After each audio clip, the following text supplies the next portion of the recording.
নমস্কার বন্ধুরা, তন্নিস কিচেনে আপনাদেরকে স্বাগত। আজ আমি গরমের কথা চিন্তা করে মাথায় রেখে তবেই কিন্তু এই রেসিপিটা নিয়ে হাজির হয়েছি। আজ আমি বানিয়ে দেখাবো দুটো রেসিপি একসঙ্গে। আজ আমার দুপুরের মেনু টক ডাল বা আমডাল আর সঙ্গে আলু পোস্ত ভাজা।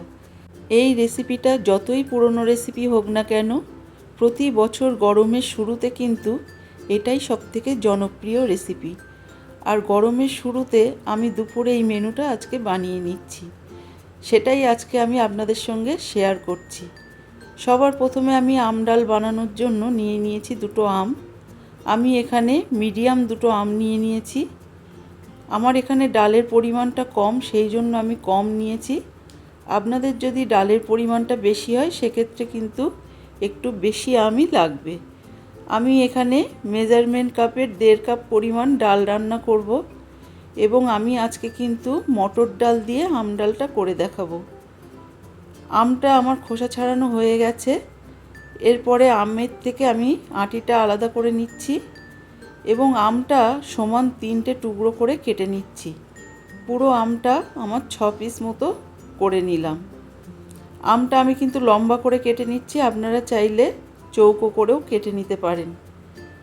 সব কটা আম কিন্তু আমি একই সাইজের কেটে নেব। এরপর যে আরেকটা আম আছে সেটাও কিন্তু আমি একই রকমভাবে কেটে নেব। দেখুন আমি যেমনভাবে কাটছি এরকমভাবে কেটে নেবেন, ভালোই হবে আর দেখতেও কিন্তু ভালোই লাগে। এই যে এরকমভাবে কেটে নিয়েছি। এরপরে আমি একটা প্রেসার কুকার বসিয়ে দিয়েছি ডালটা সেদ্ধ করে নেওয়ার জন্য। দিয়ে দিয়েছি 700 ml মতো জল।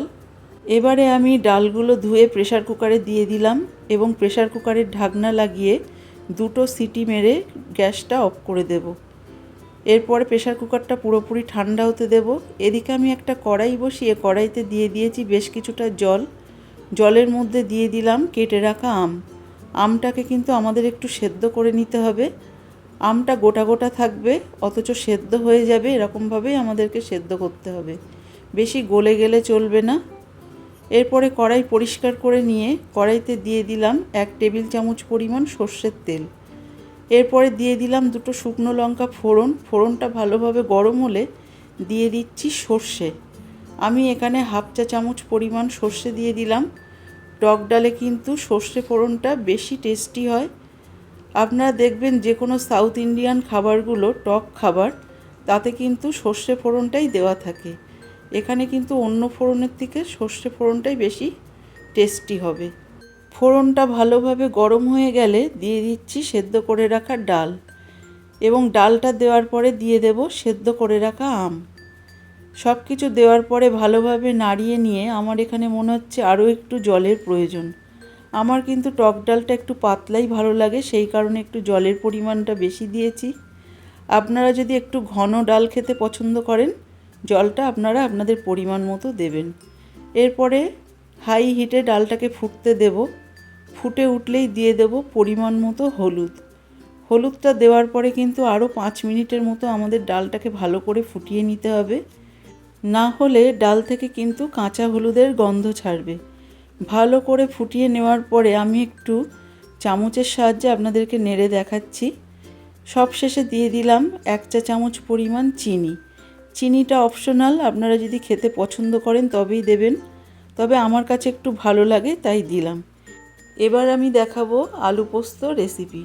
সবার প্রথমে আমি আলুগুলো দেখুন খোসা ছাড়িয়ে এরকম ছোট ছোট চৌকো টুকরো করে কেটে নিয়েছি। আপনারা চাইলে সরু লম্বা করেও কেটে নিতে পারেন, কিন্তু আমি চৌকো করে কেটে নিয়েছি।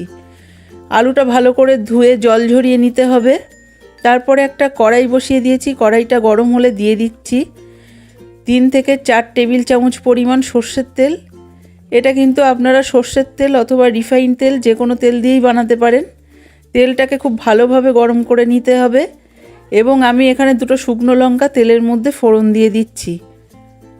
এরপরে লঙ্কাটা লাল লাল করে ভাজা হয়ে গেলে দিয়ে দেব কেটে রাখা আলু।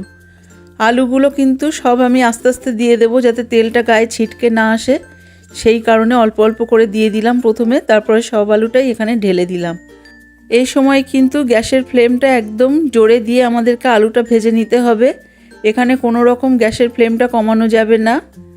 গ্যাসের ফ্লেমটা আমি হাইতে রেখে আলুটা ভেজে নিচ্ছি। সবার প্রথমে দেখুন আলু থেকে বেশ কিছুটা জল ছেড়েছে। এই জলটা যতক্ষণ না শুকাচ্ছে ততক্ষণ কিন্তু গ্যাসের ফ্লেমটা হাইতে রেখে দিতে হবে। আমি এখানে নাড়িয়ে চাড়িয়ে আলুটাকে ভাজছি। এই সময় কিন্তু কোনো রকম নুন হলুদ দিইনি। যখন আলুর এক্সট্রা জল শুকিয়ে গেছে সেই সময় দিয়ে দিলাম 1 চা চামচের 4 ভাগের 1 ভাগ হলুদ গুঁড়ো। হলুদটা দেওয়ার পরে আবারও কিছুক্ষণ নাড়িয়ে নিচ্ছি। তারপরে দিয়ে দিচ্ছি নুন। নুনটা সবার শেষে দিলাম এই কারণে, নুন দিলেই কিন্তু আলু থেকে জল ছাড়তে শুরু করবে, সেই সময় কিন্তু আলুটা সেদ্ধ হয়ে যাবে, তখন ভাজাটা ভালো হবে না। আমি এখানে 1/2 চা চামচ পরিমাণ নুন দিয়েছি। ভাজতে ভাজতে আলুটা যখন দেখুন এরকম বেশ গোল্ডেন ব্রাউন হয়ে গেছে সেই সময় আলুটাকে একটু সরিয়ে নিয়ে আমি দিয়ে দিচ্ছি কিছুটা কালো জিরে ফোড়ন। কালো জিরেটা একটু গরম হয়ে গেলে দিয়ে দিচ্ছি পোস্ত। আমি এখানে 1 টেবিল চামচ পরিমাণ পোস্ত দিয়ে দিলাম। পোস্তটা একটু সামান্য নাড়াচাড়া করে নিয়ে তারপরে কিন্তু আমি আলুর সাথে মেশাবো, নইলে পোস্তটা কাঁচা কাঁচা থেকে যাবে। সেই কারণে পোস্ত কালো জিরেটা আমি তেলের উপরে দিলাম। এই পোস্ত আর কালো জিরে দেওয়ার পরে আমি আরও 2 মিনিটের জন্য ভেজে নেব। এই সময় কিন্তু গ্যাসের ফ্লেমটা লো টু মিডিয়ামে রেখে ভেজে নিলাম এবং বেশ কিছুক্ষণ গ্যাসের ফ্লেমটা কমিয়ে দিয়ে খালি কড়াইতে রেখে দিলে কিন্তু আলুটা একদম মচমচে হয়ে যাবে। এরপরে আমি গ্যাসের ফ্লেমটা অফ করে দিয়ে আলুটা একটা বাটিতে আপনাদেরকে সার্ভ করে দেখাচ্ছি। দেখুন কতটা লোভনীয় দেখতে হয়েছে। আমার এই রেসিপিটা যদি ভালো লাগে অবশ্যই সাবস্ক্রাইব করবেন এবং লাইক দেবেন।